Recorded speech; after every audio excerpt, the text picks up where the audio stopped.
Everything was done in a certain way. And then the humans came along later and said everything was done a different way. That everyone loved Jesus. They all flocked around him, and that he just loved them all and wanted them all to come to him. It was all a secret. Because God is secret. He doesn't want every last animal who has half a whim to want to live forever, to be able to find the truth. That's what Jesus told the disciples. I'm speaking to these people these strange stories that they can't understand on purpose, because I don't want them to understand, because the Father doesn't want them to understand. Don't tell anyone who I am. Don't say who I am.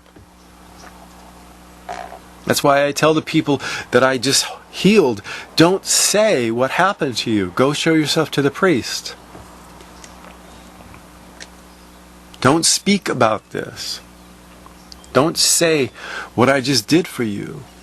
Don't give me any glory, not just because he was humble, but because he didn't want anyone to know, because he knew that it was as secret as the voice that was speaking to him all his life, until he reached this point in his life.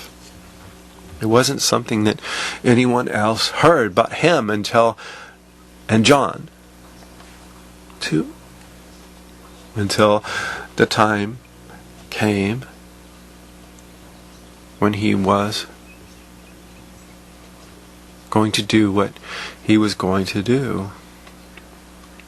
Before he suffered, but before he suffered, he lived his life out for his brothers. And then only this tiny little group had what he had. And that just in a very small measure. The tiniest little measure of them knowing that he was the Messiah. And them knowing it to such an extent that they were willing to stay with him even when everyone else deserted him, because even that wasn't in the crowd of generic humans, the public. Because the Father didn't want it to be a human thing. The Father wanted it to be secret then. And he also wants it to be secret now, obviously. Because it is secret. And only those who hear the word that the Father spoke to the Son and then to that tiny little group will be able to know what's genuine, because he keeps it from the public, just like he kept it from the public in the day of Jesus when he was speaking these words. You reveal this word to these little children who are despised by the human animals. The adults don't lift up the children and say they're great. They don't. They tolerate the children because they know they're going to grow up.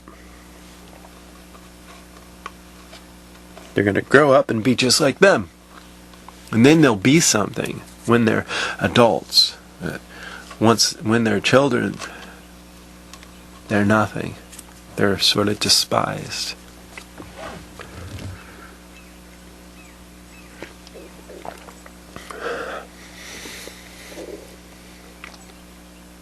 Yes, Father, for this was your good pleasure. That's the way you wanted to do it. It's delightful to you to confound the human animals and not reveal your treasure to those who arrogantly and presumptuously assume it will be revealed to. Those who take on positions of authority for themselves that they give themselves or that they accept from other animals. The pleasure of God And his poetic justice and his irony is to be completely opposite to what everyone assumes him to be. Because that is just controlling God. It's assuming to control God, but it's not controlling God, because God is not ever controlled. Just as these words attest to, if these words say anything, it's that man does not control God. And man, as a group, with all that agreement, doesn't control God. And man with his positions,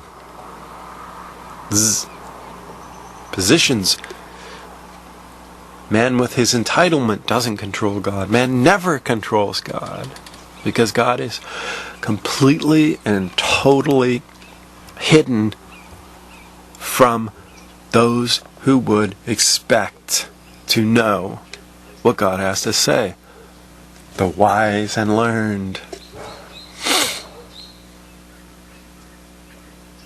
And he reveals his life, his truth, his self, his existence, his identity to those who would be least expected to have that happen to them. Those who are least. Those who are least in this world of man are the greatest in the world of God, and vice versa. That's one of the things that Jesus said a lot. It's opposite. Everything that appears to be here in this world, it's in God's world, it's completely turned on its head. It's completely opposite. So if you think you see anything or know anything by your own observations or by the observations of culture, the groups around you, or anything that seems to be, it's opposite of that. That's basically what Jesus was saying over and over. The first will be last and the last will be first.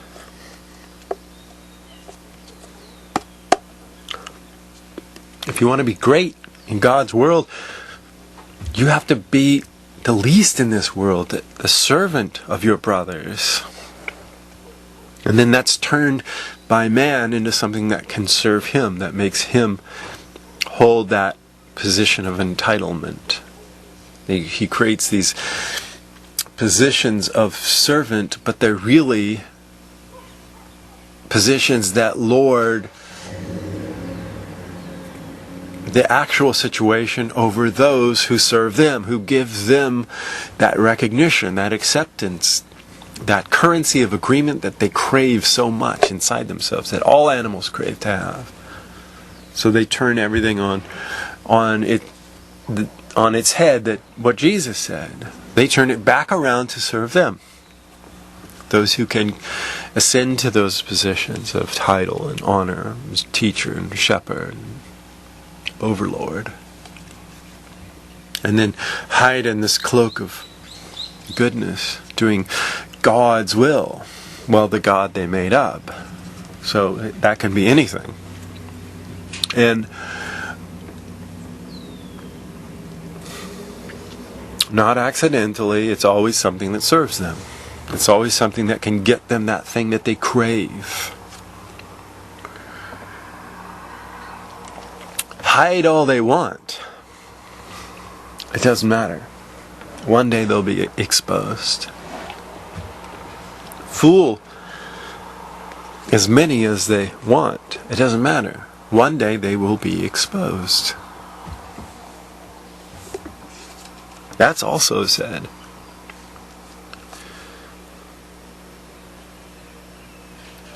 That's also said by the Son.